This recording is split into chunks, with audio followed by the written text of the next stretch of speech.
I didn't know my great-grandmother was still alive. That's the truth. I had heard her name in whispers, half jokes, half warnings, but no one ever told me she was real. Not until the day my grandmother called me into the back room and said, "Ola, your great-grandma Sunshine is coming to stay with us." I laughed. Because in my head, Sunshine sounded like a nickname for a spirit, not a person.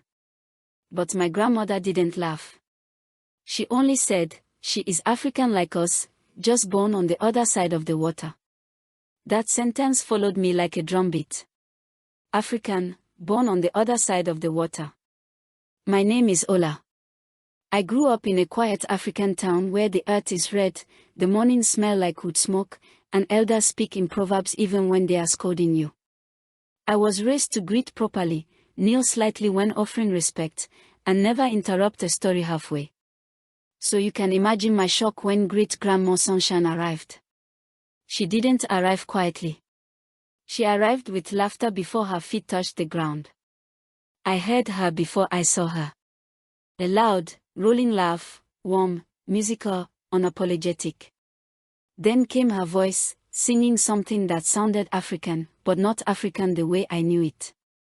She stepped into the compound wearing a bright head wrap, gold earrings shaped like spirals, and a walking stick she didn't actually need. Her skin was dark like ours.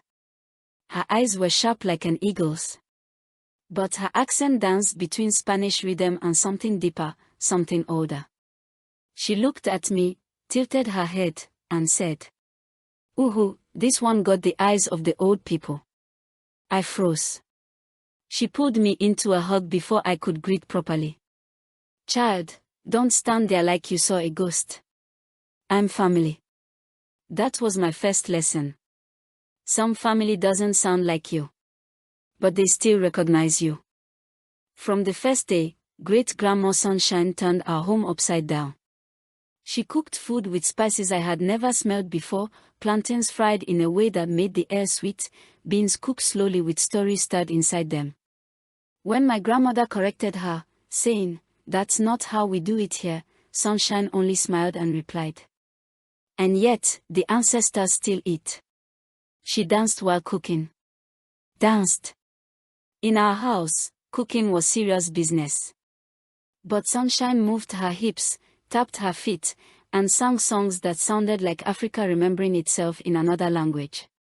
I asked her once, "Great-grandma, why do you dance so much?"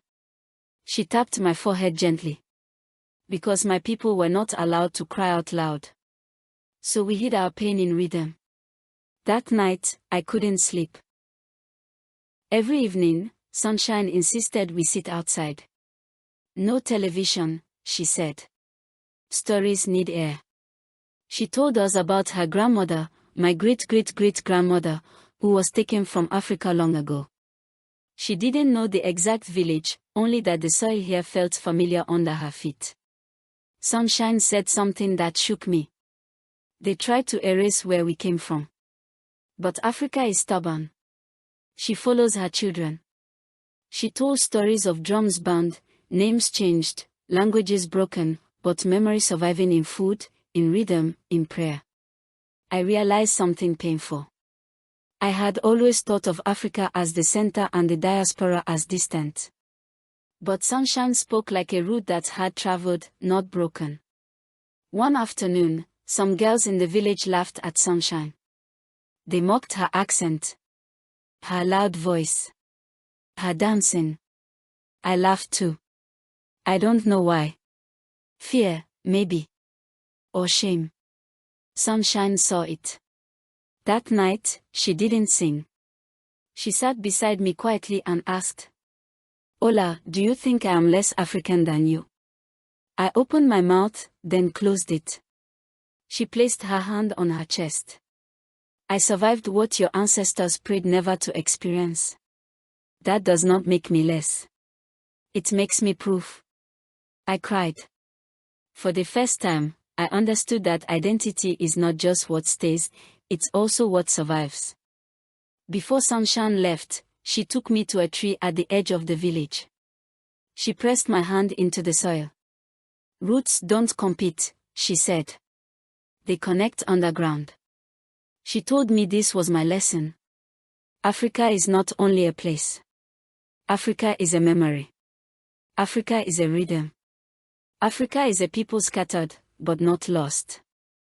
When Great-Grandma Sunshine finally left, the compound felt quieter. But not emptier. I carry her voice in my mind now.